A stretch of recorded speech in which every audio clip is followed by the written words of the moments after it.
आपको बताएं कि दया मांगिए अपने लिए।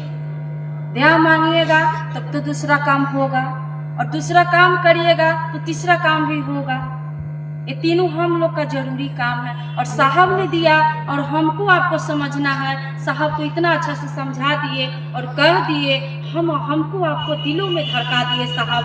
हमको आपको उतारना है कि 3 सूत्र हम लोग कैसे सहायक बन सकते हैं और बना सकते हैं। ये मेरा आपका विषय है। साहब तो सब दे के गए हैं, साहब तो हर चीज बता के गए हैं दीदी।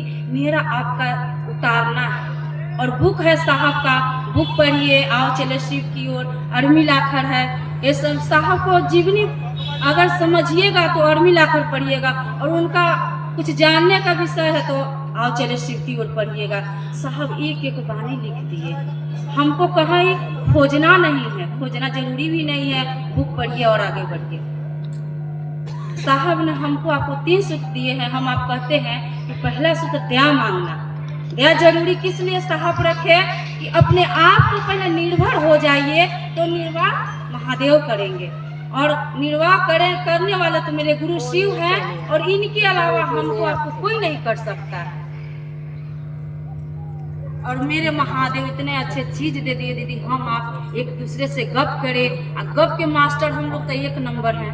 कहीं भी रहते हैं तो गप करते हैं, और वही में महादेव के बात करें कि हे दीदी आप जानती हैं मेरे गुरु महादेव हैं, आपका भी हो सकते हैं, आप उनसे दया मांग के देखिए।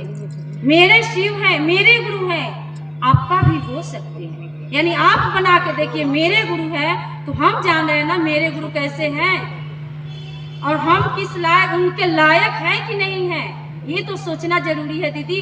वो तो गुरु चला रहे हैं, पढ़ा रहे हैं, मेरा आपका पढ़ना काम है। और हमको समझना है कि हम उस लायक है कि नहीं है। हम साहब जो दिए हैं वो पर चलेंगे तब। साहब दे रहे हैं सीधा राजमार्ग, हम लोग क्या कर रहे हैं, इधर उधर भटक रहे हैं। और कहा जाता है दीदी मेरा चर्चा होते रहे तो आप लोग मंच को डिस्टर्ब मत कीजिए। वैसे चर्चा का कोई फायदा नहीं है। ठीक है, तो थोड़ा सा बात चलिए प्रणाम कर दीजिए। अपने गुरु शिव महेश्वर के चरणों में प्रणाम। मेरा प्रणाम। सोनमुख यहाँ